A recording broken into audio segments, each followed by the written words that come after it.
है guys, welcome to GTL. मैं हूं साहिल सिंह और इस वीडियो में हम लोग डिस्कस करेंगे electric current. So let's start. देखिए, जनरल टर्म में इलेक्ट्रिक करंट होता क्या है? The flow of electric charges in a conductor.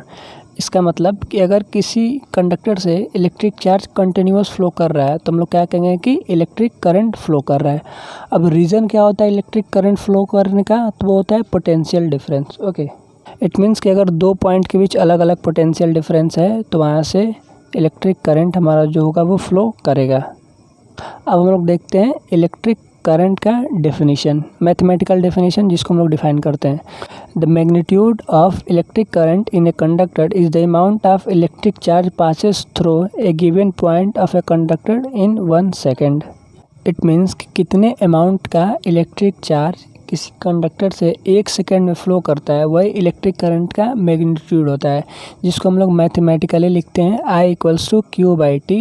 जो Q होता है हमारा चार्ज होता है, T टाइम, और करंट को हम लोग I से रिप्रेजेंट करते हैं। Okay, the SI unit of electric charge is ampere. Ampere को हम लोग कैपिटल A से डिनोट करते हैं। अब हम लोग डिफाइन करेंगे 1 एम्पियर को। When 1 coulomb of charge flow through any cross section of a conductor in 1 second, the electric current is said to be 1 ampere. It means that अगर कोई कंडक्टर है, उस कंडक्टर से 1 सेकेंड में 1 कूलम का charge flow करता है तो हम लोग बोलेंगे कि वो इलेक्ट्रिक करंट वहाँ पे कितना है? 1 एम्पियर। ओके, देखिए एम्पियर जो होता है हमारा बड़ा यूनिट होता है, इसलिए हम लोग जनरली मिली एम्पियर लेके चलते हैं।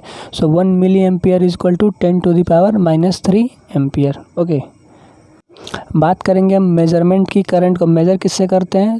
Current is measured by an instrument called ammeter. जिस तरह हम लोग वोल्टेज को वोल्ट मीटर से मेजर करते हैं, इस तरह हम लोग करंट को एमीटर से मेजर करते हैं। Okay, the ammeter is always connected in series with the circuit in which the current is flow. और ये चीज़ हमको हमेशा ध्यान रखनी होगी कि जब भी हम करंट को मेजर करेंगे तो एमीटर जो होगा हमारा सीरीज में कनेक्टेड होगा। Okay, and the ammeter should have low resistance. और एमीटर का जो रेसिस्टेंस होता है वो हमेशा लो होता है। Now a very important point, direction of electric current. देखिए, जब इलेक्ट्रिक करंट की डिस्कवरी हो गई थी उस समय इलेक्ट्रॉन की डिस्कवरी नहीं हुई थी, तो हमने इलेक्ट्रिक चार्ज का डायरेक्शन माना था वो पॉजिटिव से नेगेटिव की तरफ माना था। Okay, now the conventional direction of electric current is from positive terminal of cell to negative terminal of cell throughout the outer circuit. It means जो करंट का डायरेक्शन होता है आउटर सर्किट में वो पॉजिटिव से होता है negative की तरफ। Okay, the actual flow of electron from negative terminal to positive terminal which is opposite to conventional current.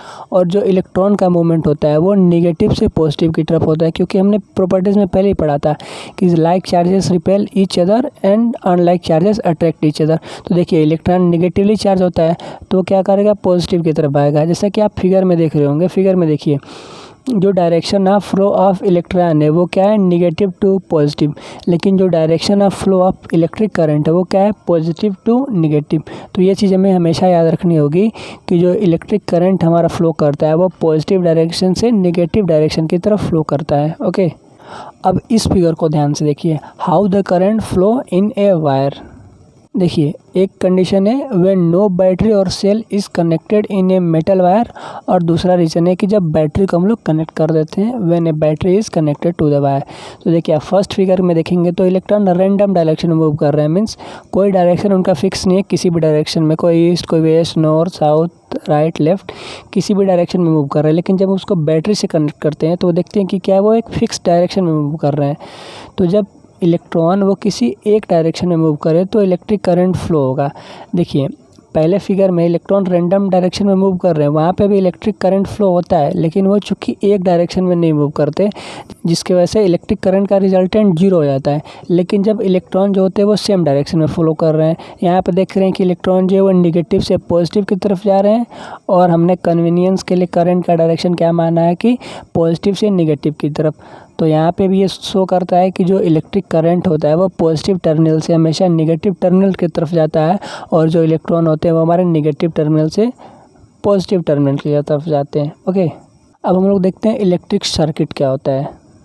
So A continuous conducting path consisting of wires and other resistance like electric bulb and a switch between two terminal of a battery along with electric current flow is called a circuit। मतलब कि एक continuous path हो जिसमें हमको एक battery की ज़रूरत हो, एक स्विच, एक रेसिस्टेंस और वायर, तो उसको हम लोग क्या बोलेंगे कि वो इलेक्ट्रिक सर्किट है। जैसे यहाँ पे आप फिगर में देखिए, यहाँ पे हमारे पास क्या है, बैटरी है, ऑन ऑफ करने के लिए एक स्विच है, एक वायर है और रेसिस्टेंस पे हमारे क्या है, इलेक्ट्रिक बल्ब।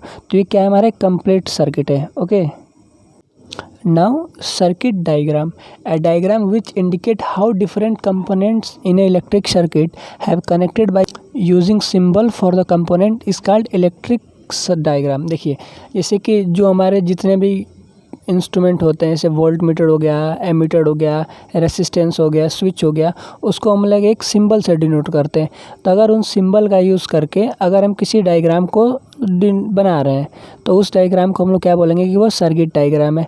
अगर आप इसी फिगर में देखिए तो हम लोग एमीटर को क्या करते हैं, ए से डिनोट किया है जिसके बगल में प्लस माइनस साइन है, रेसिस्टेंस को आर से डिनोट किया है, वोल्ट मीटर को वी से, सेल हमारा प्लस माइनस दिखा है और कनेक्टिंग वायर है। तो इसको हम लोग क्या बोलेंगे, सर्किट डायग्राम है। यहाँ पे हम लोग किस चीज़ से डिनोट किए हैं, सिंबल फॉर द कंपोनेंट्स, तो इसको हम लोग बोलेंगे क्या है, ये सर्किट डायग्राम है हमारा।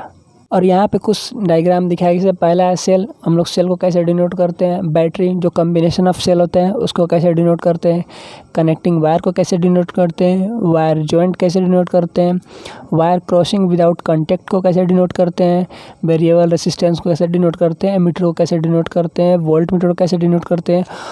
और ये सब सिंबल आपको याद करना पड़ेगा क्योंकि जब हम न्यूमेरिकल सॉल्व करेंगे तो उसमें यही सब सिंबलों का यूज़ होगा। ओके, थैंक्स फॉर वॉचिंग, मिलते हैं अगले वीडियो में।